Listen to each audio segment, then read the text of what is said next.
हाँ जी बच्चे, welcome to Chetan Bharat learning. आने वाले टाइम च 3 पेपरां दे जल्दी होने की हुण संभावना बन रही है। एक तो PSSB क्लर्क मैं कल दस्सिया सीगा कि PSSB ने नोटिफिकेशन पाई है कि दिसंबर के फर्स्ट या सैकेंड वीक चो वो पेपर लै सकते हैं। दूसरा सब इंस्पैक्टर का भी पेपर जिहड़ा पिछला कैंसल हो गया सीगा ओहदा भी जिहड़ा री एग्जाम होना है वो भी मिड दिसंबर या इसे टाइम के अराउंड एक्सपैक्टेड है। तीसरा नैब तहसीलदार का पेपर जिहदे लई बच्चे बहुत टाइम तो तैयारी कर रहे हैं एंड बहुत टाइम तो पेपर अटकिया होया है, वो भी एक्सपैक्टेड है कि दिसंबर महीने दे विच ही हो जाना चाहिए है। देखो हुण कदों हुंदा है बाकी नैब तहसीलदार ते सब इंस्पैक्टर के पेपर बारे तो एक्सपैक्टेशनस ही है। बाकी PSSB क्लर्क के बारे उन्होंने कहा होया कि असीं फर्स्ट या सैकेंड वीक च लै लांगे। हालांकि PSSB क्लर्क का भी जिहड़ा पेपर है वह भी उन्होंने पैटर्न वगैरह या कोई होर डिटेल्स वगैरह हजे तक नहीं पाई हैं, जो कि उन्होंने पा देनियां चाहिए जे एडी जल्दी पेपर लेना है। बट एटलीस्ट डेट उन्होंने क्लीयर की है, टेंटेटिव जो है फर्स्ट वीक या सैकेंड वीक ऑफ दिसंबर च लै लैणगे। नैब तहसीलदार की जोड़े बच्चे तैयारी कर रहे हैं उन्होंने मैं ऑलरेडी एक वीडियो असी पहला बनाई सी 5 वीक स्ट्रैटेजी फॉर नैब तहसीलदार, जिस बच्चों को गाइड किया कि हुण मटीरियल तो वही है, वही हिस्टरी है, वही जोग्राफी है, वही IT है एंड वही बाकी सारे सबजैक्ट्स है। बच्चों गाइड किया कि किस तरह वो अपने हुण जिहड़ी फाइनल रिविजन करनी है उन्होंने पार्ट्स च डिवाइड कर सकती है। पहले वीक की करन, दूजे वीक की करन, तीजे वीक की करन, इस तरह स्ट्रैटेजी बनाई सी एंड न्यू टेस्ट सीरीज़ नाल अनाउंस की कि जिहड़ी वो रिविजन करनगे उहदे बेसिस ते फुल टेस्ट वगैरह ले लांगे। हुण इसी तरह क्योंकि हुण बहुत घट टाइम रह गया PSSB क्लर्क लिए तो सिर्फ 3 हफ्ते ही है जे आपां लोअर वाली डेट लैके चलते हैं, तो इन्हां 3 हफ्तियां च किस तरह आपां सारा सिलेबस कर सकते हैं। तो no doubt goes without saying कि पूरा सिलेबस कॉम्प्रीहेंसिवली तो इन्ने छोटे टाइम फ्रेम च कीता नहीं जा सकता। आपां नूं कुछ तो पिक एंड चूज़ करना ही पऊगा। एग्जाम पॉइंट ऑफ व्यू तो जिहड़े रेलेवेंट टॉपिक्स है वो आपां नूं चूज़ करने पैणगे, उन्हां ते फोकस करके उन्हां दी MCQ प्रैक्टिस करनी पऊगी। तो साडे हिसाब नाल इह मतलब स्ट्रैटेजी जे आपां अपनावांगे तो सक्सैस के चांसिस वध जाणगे। यही स्ट्रैटेजी जिहड़ी मैं हुणे तुहाडे नाल PSSB क्लर्क से शेयर करूँगा, यही स्ट्रैटेजी आपां नूं पंजाब पुलिस सब इंस्पैक्टर च भी काम आऊगी। जिहड़े बच्चों ने मतलब जिहड़े बच्चे पहलां तो नैब तहसीलदार वाली स्ट्रैटेजी फॉलो कर रहे हैं वो बच्चे तो वो स्ट्रैटेजी फॉलो करते रहन, उन्हां लई कोई चेंज नहीं हैगा। वही जिहड़े चैप्टर बाइफरकेशन आपां पहलां कीती हुई सी उहनूं वो कंटिन्यू रखन। हुण जिहड़े बच्चों का पहला सिलेबस पूरा नहीं होया सीगा, कवरेज कर रहे सीगे, हुण वो रिविजन वाली स्टेज ते आ गए है, या जिन्हां ने अदरवाइज ही फ्रैश सीधा PSSB क्लर्क का ही पेपर देना है या पहलां साडे नाल नहीं जुड़े हुए सी, उन्हां बच्चों लई अगले 3 हफ्तियां दी एक स्ट्रैटेजी असीं डिवाइस कीती है कि किस तरह अगले आने वाले जिहड़े 3 हफ्ते है इन्हां 3 हफ्तियां च किहड़े-किहड़े सबजैक्ट्स ते किहड़े-किहड़े चैप्टर्स किहड़े-किहड़े टॉपिक्स ते फोकस करना चाहिए है तां जो एग्जाम च आपां मैक्सिमम बेनिफिट उठा सकीए। तो पहले हफ्ते हुण 3 वीक स्ट्रैटेजी मैं तुहाडे नाल डिस्कस करन जा रहे हैं। पहले हफ्ते जे आपां सिलेबस के सबजैक्ट्स नूं पार्ट्स से डिवाइड करिए, क्वांट है, रीजनिंग है, GK है, current affairs, computer and languages English भी आ जाती है, पंजाबी भी आ जाती है। ये अपने जनरल कंपोनेंट्स रहिंदे है। कोई भी आपां एग्जाम ले लीए, भावें सब इंस्पैक्टर का एग्जाम ले लो, क्लर्क च भी यही एक्सपैक्टेड है। क्वांट दे हुण फर्स्ट वीक च जिहड़े टॉपिक्स साडे हिसाब नाल तुहानूं कवर करने चाहिए है। ऑलरेडी तुसीं रिस्पैक्टिव कोर्सिस च एनरोल कीते हुए हो, तुहानूं वीडियोज़ वगैरह भी प्रोवाइड कीतियां हुई हैं, तुहानूं MCQ सैशनस भी प्रोवाइड किए हुए है। 2 MCQ सैशनस असीं इसे ही 3 वीक स्ट्रैटेजी दे नाल अलाइन करके 2 सबजैक्ट्स दे MCQ सैशनस होर नवें रिकॉर्ड करके तुहानूं प्रोवाइड कर रहे हैं, एक क्वांट दे ते दूसरा इंग्लिश दे। वो सैशनस तुहानूं इस स्ट्रैटेजी के तहत प्रोवाइड कर दिते जाएंगे।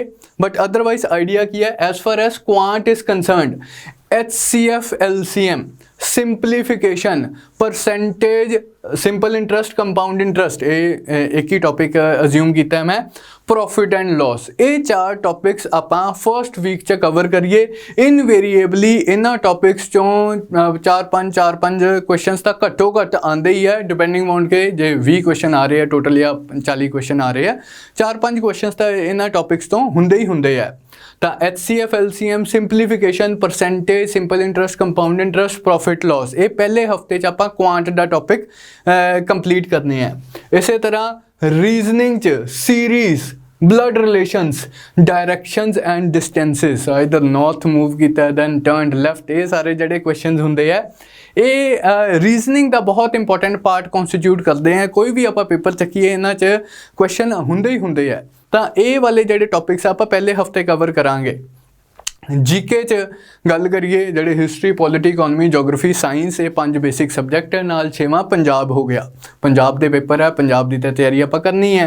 ये हुण 6 टॉपिक्स नूं 3 हफ्ते है 2-2 टॉपिक्स च मैं डिवाइड करता। पहले हफ्ते मेरे हिसाब नाल साइंस ते फोकस करो, साइंस च बहुत क्वेश्चन आते हैं। साइंस के नाल एक ऐसा मैं टॉपिक रखा है जोड़ा अदरवाइज पढ़ाई करन नूं तो औखा है बट वो क्वेश्चन भी घट आते हैं, वो है इंडियन इकोनॉमी। तो तुसीं फोकस करना है साइंस के उत्ते, नाल इंडियन इकोनॉमी उपरों कवर कर लेनी है। साइंस, इंडियन इकोनॉमी, जीके दी होगी। करंट अफेयर्स हुण 3 हफ्ते है अपने कोले। आई बिलीव कि जे आपां मिनीमम 6 महीनों के तक करंट अफेयर आपां चंगी तरह रिवाइज करिए ही करिए, जिन्ने मैक्सीमम हो सकते 1 साल तक आपां करन दी कोशिश करिए। मेरे हिसाब नाल 3-3 महीनों के करंट अफेयर्स आपां कवर कर लिए, 9 महीने के करंट अफेयर भी सफिशेंट रहणगे। बाकी जे तुसीं ज़्यादा टाइम डेडिकेट कर सकते हो तो इहनूं तुसीं 4-4 महीने भी कर सकते हो, तो उहदे नाल तुहाडे 12 महीने साल के करंट अफेयर्स कवर हो जाएंगे। हाल की घड़ी में इस टाइम टेबल च 3 महीने रखे एंड जिहड़ा टाइम टेबल भी है, स्ट्रैटेजी भी है, टेंटेटिव स्ट्रैटेजी है। इसनूं तुसीं थोड़ा बहुत अपने स्ट्रेंथ्स एंड वीकनेसिस के हिसाब नाल मॉडिफाई भी कर सकते हो। तो मैं रखे है 3-3 महीनों के करंट अफेयर्स, 9 महीनों के अपने करंट अफेयर्स हो जाएंगे। आपां लेटेस्ट मंथ तो स्टार्ट करना है, अक्टूबर, सितंबर, अगस्त। कंप्यूटर हर पंजाब के पेपर च आंदा ही है। जिहड़े इंपॉर्टेंट चैप्टर्स जिन्हां ते आपां फोकस करना है, important terms, basic computer architecture ते ऑपरेटिंग सिस्टम, ये फर्स्ट वीक च रखा है मैं। बाकी लैंगुएजेस दी तां आपां डेली प्रैक्टिस करनी है। मिक्स क्वेश्चन, लैंगुएजेस इदा नहीं हैगा जिन्हों आप बहुत ज़्यादा सैग्रीगेट कर सकते हैं। मिक्स प्रैक्टिस आप रखनी है, वोकैबलरी की प्रैक्टिस, थोड़ी जी ग्रामर की प्रैक्टिस, MCQs जिदा दे आते हैं, करैक्शन वाले, वो फिल इन द ब्लैंक्स वाले, वो आपां रेगूलर प्रैक्टिस रखनी है। तो ये फर्स्ट वीक च तुसीं ये सिलेबस कवर करने की कोशिश करनी है।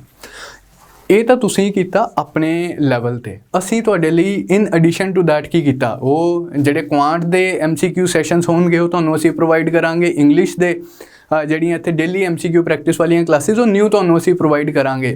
अपार्ट फ्रॉम दैट वीक के एंड च फ्राइडे ਤੁਹਾਨੂੰ ਅਸੀਂ 200 प्रैक्टिस क्वेश्चंस देवांगे। तुसीं कह सकते हो कि 200 क्वेश्चंस का एक टेस्ट देवांगे या उन्होंने तुसीं प्रैक्टिस MCQs समझ सकते हो।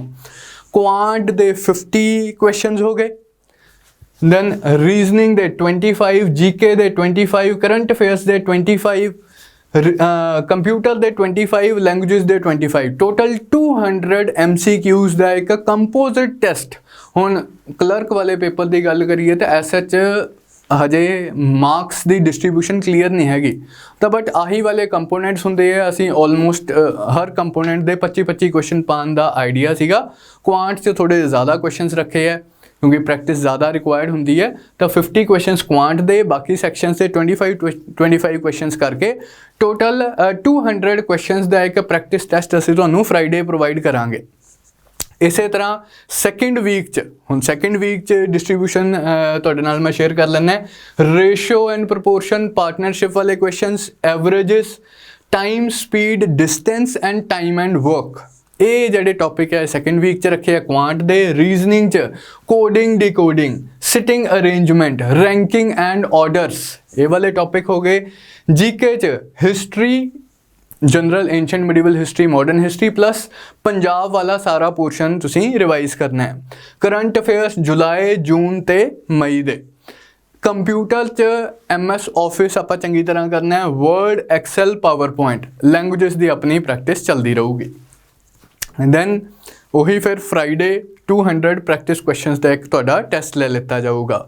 ਥਰਡ ਵੀਕ ਤੇ ਕੁਆਂਟ ਦੇ ਇਕੁਏਸ਼ਨਸ, ਲੀਨੀਅਰ ਇਕੁਏਸ਼ਨਸ, ਕੁਆਡਰੇਟਿਕ ਇਕੁਏਸ਼ਨਸ ਵਾਲਾ ਟੌਪਿਕ ਰਿਵਾਈਜ਼ ਕਰ ਲੈਣਾ ਹੈ। ਸਟੈਟਿਸਟਿਕਸ, ਮੀਨ ਮੋਡ ਮੀਡੀਅਨ ਵਾਲਾ ਜਿਹੜਾ ਟੌਪਿਕ ਹੈ ਉਹ ਰਿਵਾਈਜ਼ ਕਰਨਾ ਹੈ। ਪਰਮੂਟੇਸ਼ਨ ਐਂਡ ਕੰਬੀਨੇਸ਼ਨ, ਪ੍ਰੋਬੇਬਿਲਿਟੀ, ਇਹ ਟੌਪਿਕਸ ਤੁਸੀਂ ਲਾਸਟ ਵੀਕ 'ਚ ਰੱਖ ਲਓ। ਰੀਜ਼ਨਿੰਗ 'ਚ ਐਨਾਲੋਜੀ, ਕਲਾਸੀਫਿਕੇਸ਼ਨ, ਟਾਈਮ ਸੀਕੁਐਂਸ ਤੇ ਪਜ਼ਲਸ, ਇਹ ਤੁਹਾਡੇ ਰੀਜ਼ਨਿੰਗ ਦੇ ਟੌਪਿਕ ਹੋਣਗੇ। ਹੁਣ ਦੇਖੋ ਆਪਣਾ ਥਰਡ ਵੀਕ ਖਤਮ ਹੋ ਗਿਆ। ਟੌਪਿਕਸ ਸਾਰੇ ਕੰਪਰੀਹੈਂਸਿਵ ਕਵਰੇਜ ਦੀ ਮੈਂ ਹੁਣ ਗੱਲ ਨਹੀਂ ਕਰ ਰਿਹਾ, ਸਾਰੇ ਟੌਪਿਕਸ ਨਹੀਂ ਕਰ ਰਿਹਾ। ਇਹ ਟੌਪਿਕਸ ਅਸੀਂ ਆਈਡੈਂਟੀਫਾਈ ਕੀਤੇ, ਮਨੀਸ਼ ਸਰ ਨੇ ਸਪੈਸੀਫਿਕਲੀ ਕਾਫੀ ਰਿਸਰਚ ਕੀਤੀ ਹੈ ਤੁਹਾਡੇ ਲਈ ਐਂਡ ਉਹਨਾਂ ਨੇ ਇਹ ਟੌਪਿਕਸ ਆਈਡੈਂਟੀਫਾਈ ਕੀਤੇ ਹੈ ਕਿ ਸਰ ਇਹਨਾਂ ਟੌਪਿਕਸ ਤੇ ਆਪਾਂ ਜ਼ੋਰ ਦਈਏ, ਬੱਚਿਆਂ ਨੂੰ ਵੀ ਕਹੀਏ ਆਪਣੇ ਲੈਵਲ ਤੇ ਜ਼ੋਰ ਦੇਣ, ਆਪਾਂ ਵੀ ਉਹਨਾਂ ਦੀ MCQ ਪ੍ਰੈਕਟਿਸ ਕਰਵਾਈਏ ਤਾਂ ਬੱਚੇ ਪੇਪਰ ਕੱਢਣਗੇ। ਤਾਂ ਇਹ ਰੀਜ਼ਨਿੰਗ ਹੋ ਗਿਆ। ਜੀਕੇ 'ਚ ਤੁਸੀਂ ਜੋਗ੍ਰਾਫੀ ਤੇ ਪੋਲਿਟੀ, ਇੰਡੀਅਨ ਜੋਗ੍ਰਾਫੀ ਦੇ ਉੱਤੇ ਫੋਕਸ ਕਰਨਾ ਹੈ। ਤੁਹਾਡੇ ਰਿਸਪੈਕਟਿਵ ਕੋਰਸਿਸ 'ਚ ਹੋ ਸਕਦਾ ਹੈ, ਮਤਲਬ ਡਿਪੈਂਡਿੰਗ ਔਨ ਤੁਸੀਂ ਕਿਹੜੇ ਕੋਰਸ 'ਚ ਐਨਰੋਲਡ ਹੋ, ਤੁਹਾਨੂੰ ਵਰਲਡ ਜੋਗ੍ਰਾਫੀ ਦੇ ਟੌਪਿਕਸ ਵੀ ਹੋਣਗੇ, ਜਨਰਲ ਇਨਵਾਇਰਨਮੈਂਟ ਦੇ ਟੌਪਿਕਸ ਵੀ ਹੋਣਗੇ, ਪਰ ਇੰਡੀਅਨ ਜੋਗ੍ਰਾਫੀ ਵਾਲੀ ਕਲਾਸਿਸ ਦੇ ਉੱਪਰ ਤੁਸੀਂ ਫੋਕਸ ਕਰਨਾ ਹੈ। ਜਿਹੜੀਆਂ ਆਈ ਗੈਸ ਪਹਿਲੇ 11 ਲੈਕਚਰਸ ਇੰਡੀਅਨ ਜੋਗ੍ਰਾਫੀ ਨਾਲ ਡੀਲ ਕਰਦੇ ਆ, ਉਹ ਲੈਕਚਰਸ ਮੋਸਟ ਇੰਪੋਰਟੈਂਟ ਹੈ। ਐਂਡ ਇੰਡੀਅਨ ਪੋਲਿਟੀ ਦੇ ਲੈਕਚਰਸ ਤੁਹਾਡੇ ਰਿਸਪੈਕਟਿਵ ਕੋਰਸਿਸ 'ਚ ਥੋੜ੍ਹੇ ਜ਼ਿਆਦਾ ਹੈ। ਤੁਸੀਂ ਫੋਕਸ ਕਰਨਾ ਹੈ preamble, then union and its territories, fundamental rights, DPSPs, fundamental duties, union executive and union parliament along with Supreme Court। ਇਹਨਾਂ ਟੌਪਿਕਸ ਦੇ ਉੱਤੇ ਤੁਸੀਂ ਜ਼ਿਆਦਾ ਫੋਕਸ ਕਰਨਾ ਹੈ as far as your polity is concerned. ਬਾਕੀ ਪਿੱਛੇ ਵਾਲੇ ਟੌਪਿਕਸ ਥੋੜ੍ਹੇ ਜਿਹੇ ਤੁਸੀਂ ਲੈਸ ਇੰਪੋਰਟੈਂਟ ਹੁੰਦੇ ਆ ਮੇਰੇ ਹਿਸਾਬ ਨਾਲ ਐਗਜ਼ਾਮ ਪੁਆਇੰਟ ਆਫ ਵਿਊ ਤੋਂ। ਜੇ ਆਪਾਂ ਗੱਲ ਕਰੀਏ, ਜੇ ਆਪਾਂ ਕੁਐਸਚਨਸ ਦੇਖੀਏ ਕਿਹੜੇ ਟੌਪਿਕਸ 'ਤੇ ਕੁਐਸਚਨ ਜ਼ਿਆਦਾ ਆਉਂਦੇ ਆ ਤਾਂ ਇਹਨਾਂ ਟੌਪਿਕਸ 'ਤੇ ਤੁਸੀਂ ਜ਼ਿਆਦਾ ਫੋਕਸ ਕਰਨਾ ਹੈ। ਇਸੇ ਤਰ੍ਹਾਂ ਜਿਹੜੇ ਕਰੰਟ ਅਫੇਅਰਸ ਹੈ, ਫੈਬਰਰੀ, ਮਾਰਚ, ਅਪ੍ਰੈਲ, ਕੰਪਿਊਟਰ 'ਚ ਵੈਬ ਟੈਕਨੋਲੋਜੀਜ਼, ਸਾਰੀਆਂ ਜਿਹੜੀਆਂ ਵੈਬ ਰਿਲੇਟਡ ਜਿੰਨੀਆਂ ਵੀ ਡਿਵੈਲਪਮੈਂਟਸ ਆ ਉਹ ਤੁਸੀਂ ਇੱਥੇ ਕਵਰ ਕਰਨੀਆਂ। Plus English and Punjabi the daily mix practice ਤਾਂ ਚੱਲ ਹੀ ਰਹੀ ਹੈ। ਇਹ 3 ਵੀਕ ਸਟ੍ਰੈਟੇਜੀ ਹੈ। ਇਹ ਸਟ੍ਰੈਟੇਜੀ ਹੈ ਮੇਰੇ ਹਿਸਾਬ ਨਾਲ, ਜੇ ਆਪਾਂ ਰਿਵੀਜ਼ਨ ਇਸ ਸਟ੍ਰੈਟੇਜੀ ਦੇ ਤਹਿਤ ਕਰਾਂਗੇ ਤਾਂ ਆਪਾਂ ਮੈਕਸਿਮਮ ਗੇਨਸ ਐਕਸਪੈਕਟ ਕਰ ਸਕਦੇ ਹਾਂ, ਕਿਉਂਕਿ ਕਾਫੀ ਇੰਪੋਰਟੈਂਟ ਟੌਪਿਕਸ ਰਹਿੰਦੇ ਆ ਇਹ ਵਾਲੇ from the exam point of view. And practically ਦੇਖਿਆ ਜਾਵੇ ਤਾਂ ਆਪਾਂ GS ਤਾਂ ਸਾਰੀ ਹੀ ਰਿਵਾਈਜ਼ ਕਰ ਲਈ, GK ਆਪਾਂ ਸਾਰੀ ਰਿਵਾਈਜ਼ ਕਰ ਲਈ, history, polity, economy, geography, GK, Punjab ਤੇ ਸਾਇੰਸ।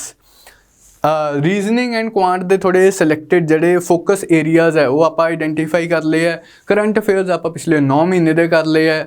ਜੇ ਤੁਹਾਨੂੰ ਹੈਵੀ ਲੱਗ ਰਿਹਾ ਤਾਂ ਤੁਸੀਂ 2 ਮਹੀਨੇ ਕਰਕੇ 6 ਮਹੀਨਿਆਂ ਦੇ ਕਵਰ ਕਰ ਲਓ। ਥੋੜ੍ਹਾ ਐਕਸਟਰਾ ਟਾਈਮ ਦੇ ਸਕਦੇ ਹੋ ਤਾਂ 4 ਮਹੀਨਿਆਂ ਦੇ ਕਵਰ ਕਰਕੇ ਸਾਲ ਦੇ ਹੀ ਕਵਰ ਕਰ ਲਏ। ਲੈਂਗੁਏਜਸ ਦੀ ਡੇਲੀ ਪ੍ਰੈਕਟਿਸ ਕਰਨੀ ਹੈ। ਲੈਂਗੁਏਜਸ ਦਾ ਇੱਦਾਂ ਦਾ ਦਿਨ ਨਹੀਂ ਆਉਣਾ ਚਾਹੀਦਾ ਕਿ ਹੁਣ ਮੈਂ ਲੈਂਗੁਏਜ ਕਰਦਾ ਪਿਆ, ਡੇਲੀ ਆਪਾਂ ਲੈਂਗੁਏਜਸ ਦੀ ਪ੍ਰੈਕਟਿਸ ਕਰਨੀ ਹੈ। ਸੋ ਇਹ ਸਟ੍ਰੈਟੇਜੀ ਮੈਂ ਤੁਹਾਡੇ ਨਾਲ ਸ਼ੇਅਰ ਕਰਨੀ ਸੀਗੀ।